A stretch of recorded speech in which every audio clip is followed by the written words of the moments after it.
own people. The Big suicide facts. of members of the party, such as Himmler and Hitler himself, is seen as an act of cowardice on their part. Wait, whoa, Thus, hold on, whoa. What he said? The suit? Hold on now. Bro, nobody ever told me this. Wait, did he just say Hitler committed suicide? That's crazy. Hey guys, welcome back to the channel. Today we're going to be checking out a video that I indeed searched for myself, and this one is titled "How Do German Schools Teach About World War II?" The link for the original video will be in the description of my video. If you want to recommend any video for me to react to, as long as it is related to Germany, click the link in the comment section. It's going to be a playlist here on YouTube, and you can add whatever German videos you want to add to that playlist, and I'll react to it just for you. Also, I must say, once I hit 10K subs, I'm going to visit Germany, guys, so that's going to be amazing. And we're going to be learning today about Germany and World War II. And I hope that you guys actually leave some recommendations regarding World War II from the Germans' perspective, because that would be really interesting. And I would love to actually learn more about Germany regarding this particular topic, because I think it's a very, emotional one for the Germans. I appreciate the way how they handle this situation. It is something very, commendable. And I think a lot of countries, for example, America, the United States, could take a nice look at that and understand where they went wrong with this entire racism, slavery issue in the Americas, in United States. But either ways, guys, thank you for watching. Let's get right into this video. This episode is brought to you by CuriosityStream. CuriosityStream is a subscription streaming service that offers over 2,000 documentaries and non-fiction titles from some of the world's best filmmakers, including exclusive originals. Now, if you're interested in this video, CuriosityStream has tons of docs that will be right up your street. There's a plethora of stuff about World War II, from submarines to a deep dive into D-Day. It's extensive. CuriosityStream is available on many platforms. There's a web app, Roku, Android, Xbox One, your smart TV, pretty much everywhere. It's also available worldwide. You can get unlimited access for just $2.99 a month. And for you guys, the first 30 days are completely free if you just sign up at curiositystream.com/brainfood. Use the promo code BRAINFOOD during the sign up process. That's a great way to support the show. It keeps us making more videos, and I couldn't think of a better fit for sponsorship. So let's get into the video. After World War II, the German state was utterly destroyed. It was split in 4 parts, and to top it all, coming face to face with the scale of the atrocities their government and armies committed through public events like the Nuremberg trials. This, in combination with the process of denazification, which can be seen as a large-scale rehabilitation program, and the regaining of independence, albeit as 2 states, helped the German people in the 50s to begin looking towards the future, burying the past. It was not just a lost war, which people can accept while still feeling proud about their deeds during it, as perhaps the French used to view Napoleon's efforts, which ended in defeat, or Austria's defeats in the 7 Years' War. Rather, in this case, the sensation after the war seems to have been similar to a person regaining their senses after having committed acts of violence under the influence, akin to a crowd cheering for a football team or other such instances of mob mentality, which all humans are susceptible. Naturally, given all the revelations after the war, That's big facts right there. All humans are susceptible to this thing, and that's one reason why I like the fact that Germany doesn't, they don't cover their eyes to it. They actually, talk about it and try to, remind themselves of it in order to not, fall into that same issue again.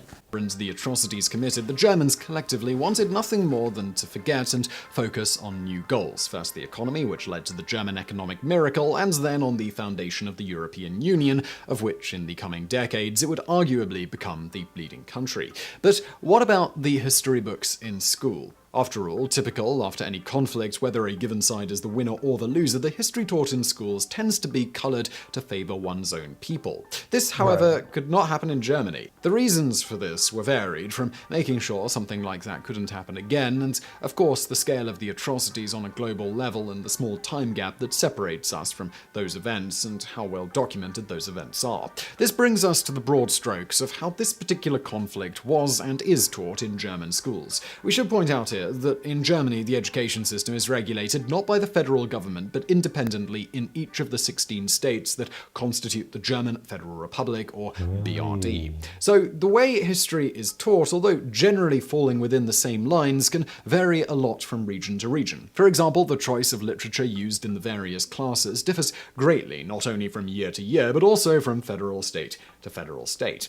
That caveat out of the way, the study of the war period and how this is viewed in German schools can be generally divided into 4 parts. The first, the Weimar Republic. The Weimar Republic, at least its beginnings, are generally viewed positively. It is seen as a first decent effort towards democratization, despite the problems that it faced in the aftermath of World War I. The various problems culminating in the economic crisis of the late 20s and the subsequent rise of the Nazi regime are dealt with in detail, emphasizing the mistakes that would lead to the fall of the democratic system. One would say that the Weimar Republic, despite the brevity of its existence, is viewed with a certain nostalgic sentiment, accompanied by the looming threat of what was to come. And that is not just the war, but the Nazis themselves and their ideology. Nazi ideology and atrocities. Head-on, the students are confronted with the crushing effects of totalitarian regimes, radical ideologies, and where these can lead. In addition to photo and video documentaries, most schools organize... That's intense. I can promise you that there's a lot of people who have dark history in their past, and I mean they're the conflict creators, or the ones who are the reason for this issue, and they're probably seen as the heroes in their history classes, rather than the ones who did bad.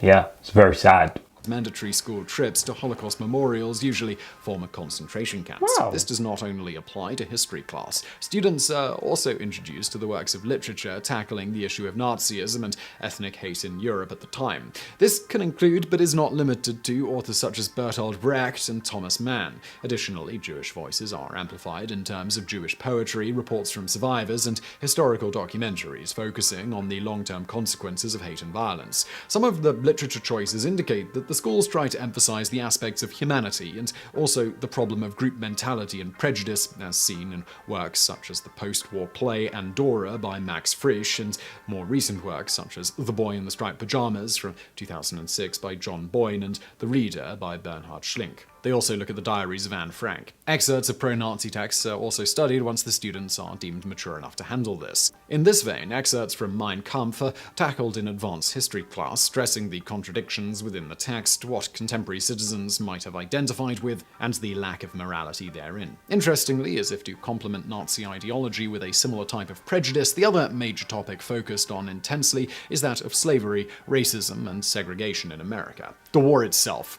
Remarkably, the details of the fields of war are often underplayed in German schools. A possible reason for this is that showing maps of expanding German territory during the first 2 years of the war and discussing their winning battles might cause encouragement of nationalistic pride, which seems counterproductive to many given the points that educators are trying to teach. Furthermore, the discussion of the details of each battle that Rommel won or lost in Africa, or the supply problems on the Eastern Front, are not vital to the analysis of the atrocities of the Nazi regime. Another more practical aspect is that already much time has been allocated to the subject of war anyway, so they cut down on the actual battles. Of course, one downside of de-emphasizing this is many German students are never really made aware of many specific military events and conquests, since most emphasis in school is put on the internal developments, theoretical or philosophical aspects, and of course on the ideology and practice of ethnic cleansing and the ruthlessness to other groups of people seen as ethnic, cultural, or political outcasts, such as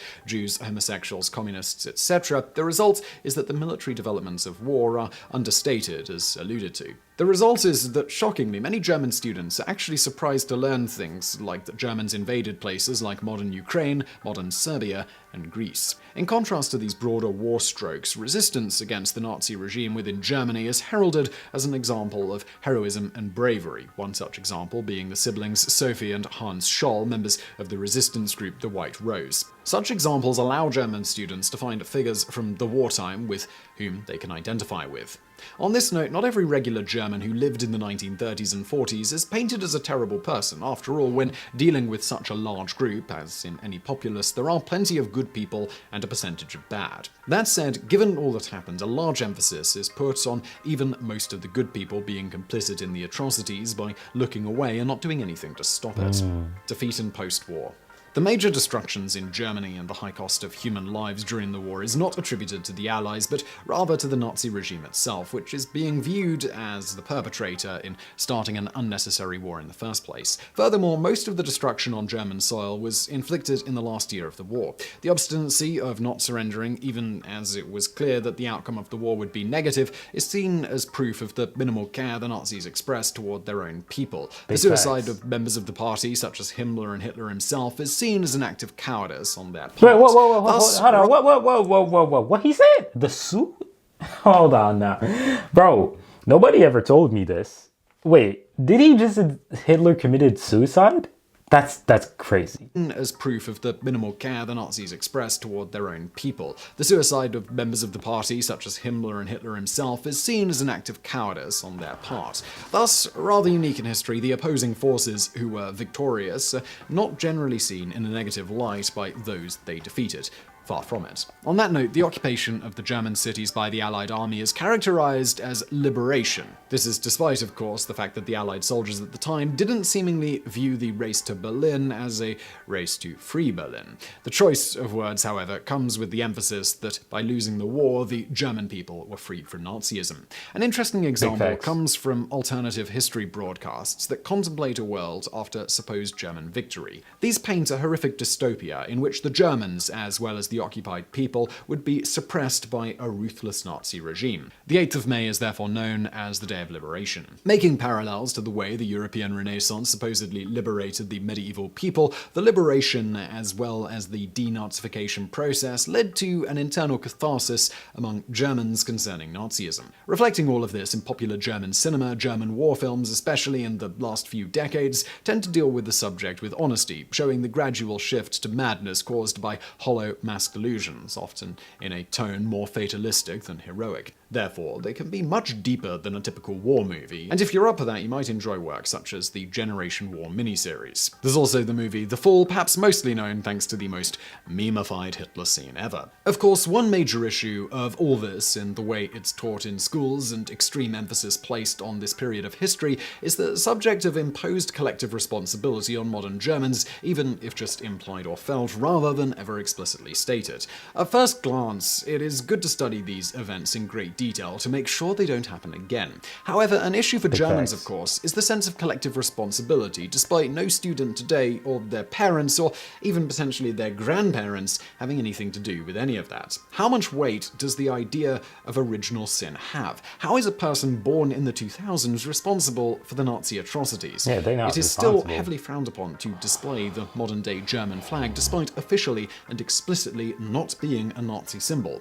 On a similar note, a nationalistic display such as pledging allegiance to the flag during class every morning would have the worst possible connotations in Germany, despite being common in places like the United States. Furthermore, there is a high percentage of population with immigrant heritage. Just look at the German national football team.